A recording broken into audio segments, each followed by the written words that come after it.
What is up everyone and welcome to another Munch Top 10. I can't believe it's been 7 years since my original Top 10 favorite Pokemon video, and every day I get comments asking me to update the list now that 2 more generations of Pokemon have come out since then. But rather than just posting a new list, I wanted to start a whole new series that can better stand the test of time by covering my 10 favorite Pokemon from each generation. And what better place to start than the original 151? So here's my top 10 favorite Kanto Pokémon. I don't think we necessarily have to go in order, so if you want to see my 10 favorite Sinnoh Pokemon, since that's kind of trendy right now, let's see if we can hit 2,000 likes for the next episode in this series. And let me know your favorite Kanto Pokemon in the comments below to be featured in the next video.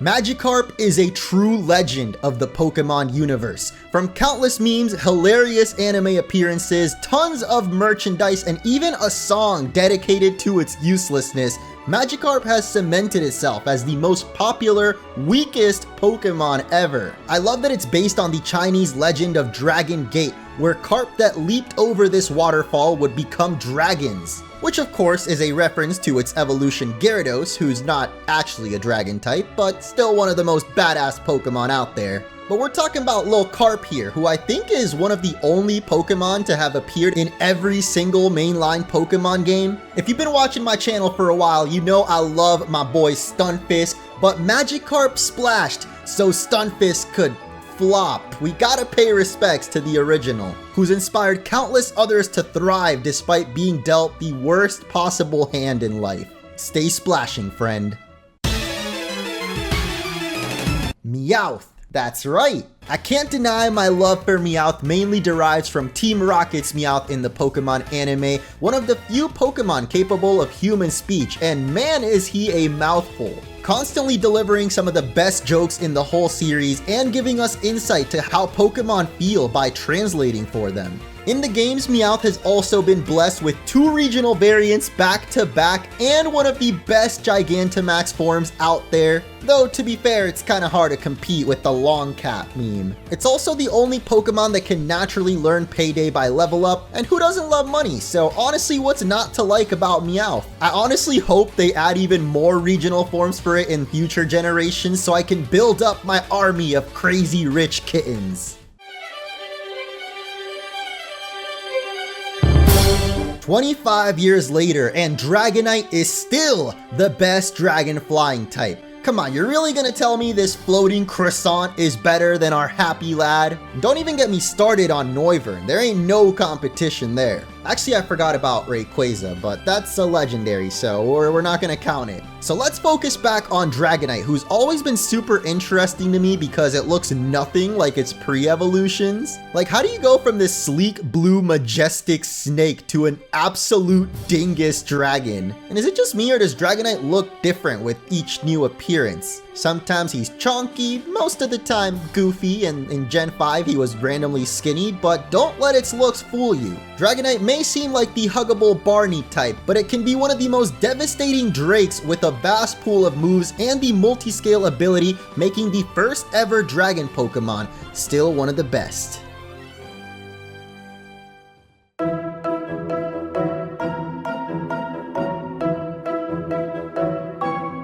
The mystery of what is underneath Diglett has plagued Pokemon fans since 1996.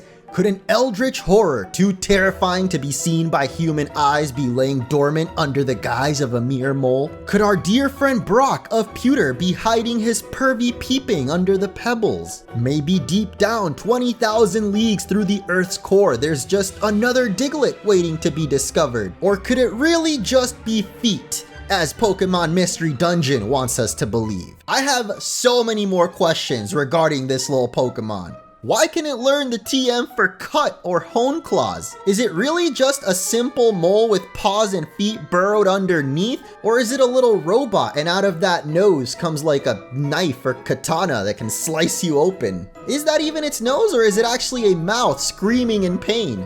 The truth about Diglett may forever remain an enigma, and that is exactly what makes it one of my favorites. They say the early bird gets the worm, and birds don't get much earlier than Pidgeot. The first normal flying type Pokemon in the dex and still the best one of all time. Swellow may have the guts to set itself on fire, Staraptor could claw your eyes out with its close combat, and Toucannon may have a beak bigger than Gary's ego, but none of them have the luscious anime hair of Mega Pidgeot.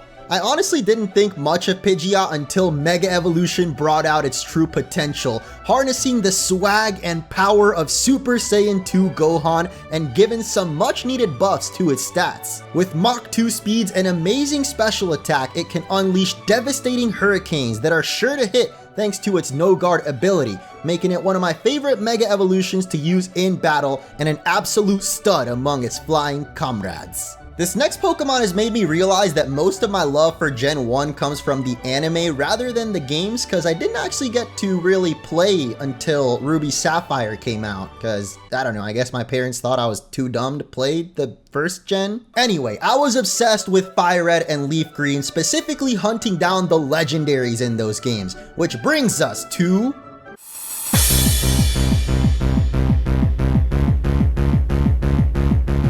In an effort to create the most powerful Pokemon in existence, scientists attempting to clone Mew performed horrific gene splicing experiments on a baby embryo, which produced an extremely powerful but vicious creature.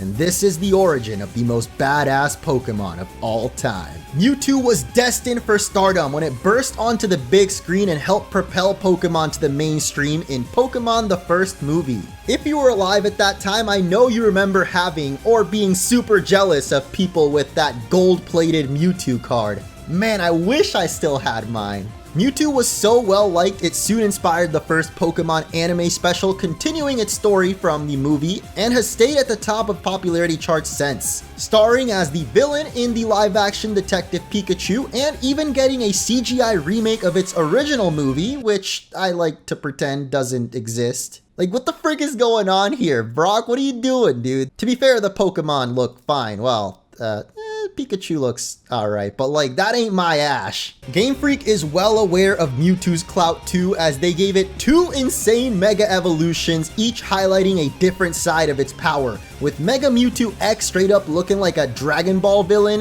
while Mega Mewtwo Y embraces its true origins, being smaller and more Mew-like.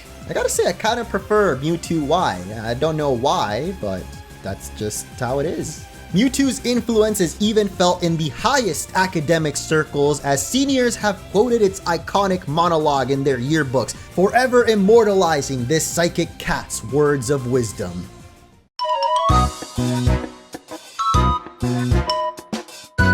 When it comes to Pokememes, it's hard to beat the OG.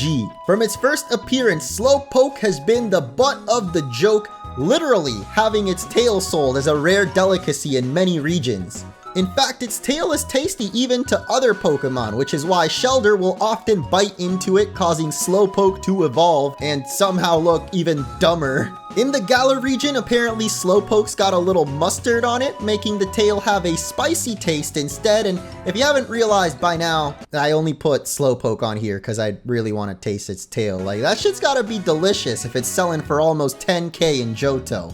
And don't think I'm just some kind of Hannibal psycho wanting to kill and eat Pokemon, cause the Dex goes out of its way to explain that Slowpoke do not feel pain on their tails, and they often fall off and grow back on their own. So, you know, I'm down to start a Slowpoke farm, have some nice curry once or twice a month. If you've never heard the Slowpoke song, do yourself a favor and go look it up after this video, and you can thank me later for blessing you with a new anthem. Come on. You knew it was coming. The most popular Pokemon after Pikachu, Game Freak's favorite child, and my favorite Kanto starter by far. I mean, even my grandma knows who Charizard is. I first took a liking to Charizard from the anime, of course, as it's one of the best stories of growth, going from the little runt abandoned by its trainer to being loved by Ash, only to turn into a spoiled brat as Charmeleon and straight up ignoring orders as Charizard because it thought itself too powerful for its trainer. Eventually it grew to respect Ash, and it's been one of his most iconic Pokemon since then, kinda similar to its relationship with Game Freak actually, being their poster child since Gen 1 to straight up getting spoiled in more recent generations. With 2 Mega Evolutions and a Gigantamax form in Sword and Shield, plus every best-selling Pokemon card out there having Charizard on it, I always found it funny how despite looking, sounding, and even breathing fire like a dragon, Charizard isn't actually a dragon type. That is until Gen 6 rolled around with Mega Evolutions and Charizard X finally fulfilled many fans' dreams, making it a dragon type at last. Although I agree my boy Fuego's been getting a little too much love recently, I gotta put respect on Charizard. It's Charizard, man, just respect.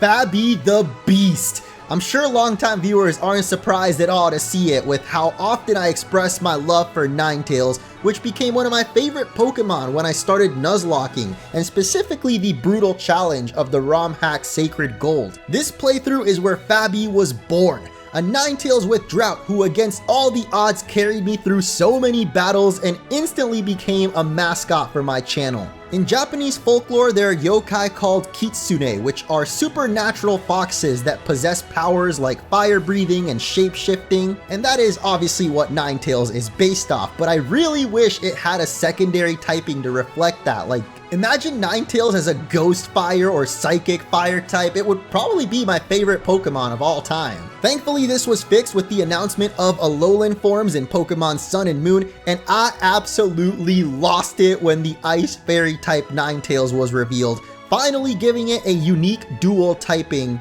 And it just looked way cooler than the original, so it made this Pokemon I already loved even better. Plus, I've always had a bit of a cold nature, so it was just a match made in Arceus.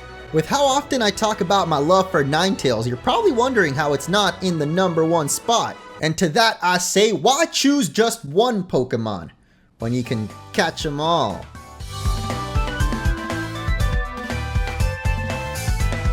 The transforming Pokemon Ditto might just be Game Freak's most genius creation ever. Not only can it become every other Pokemon on this list, but on its own, Ditto is a meme machine, with its derpy little face making its way onto so many plushies that are often even cuter and funnier than the actual Pokemon. And it doesn't just turn into monsters, at least in the anime. Ditto can actually transform into any object, so it really is the perfect companion. You're feeling a little hot like I am right now? Have Ditto turn into a fan and blow you some air. Maybe you're getting thirsty, just, you know, turn it into a bottle and...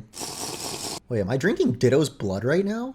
Plus, if you're feeling lonely, Ditto's been known to get around, so, you know, change it into a pet cat or puppy to keep you company. What, did you think I was gonna say something else? You nasty. Thank you all so much for watching, and I hope you enjoyed the video. If you did, hit that like button, support the channel and your boy, and let me know your favorite Kanto Gen 1 Pokemon down below. Do you agree with my list? Maybe Ditto felt like a bit of a cop-out? I mean, I do like it aside from just the fact that it transforms. Like I said, it's just too freaking funny seeing Ditto's face on other Pokemon. What generation should I cover next? Because for some reason I don't want to go in order. Like Gen 2 is honestly, I don't know. I feel like it's not the most memorable, at least personally. Gen 3 was my favorite, and then Gen 4, I mean, it's the hot topic right now. So who knows what might come out next? I guess you'll have to subscribe and find out. See you next time.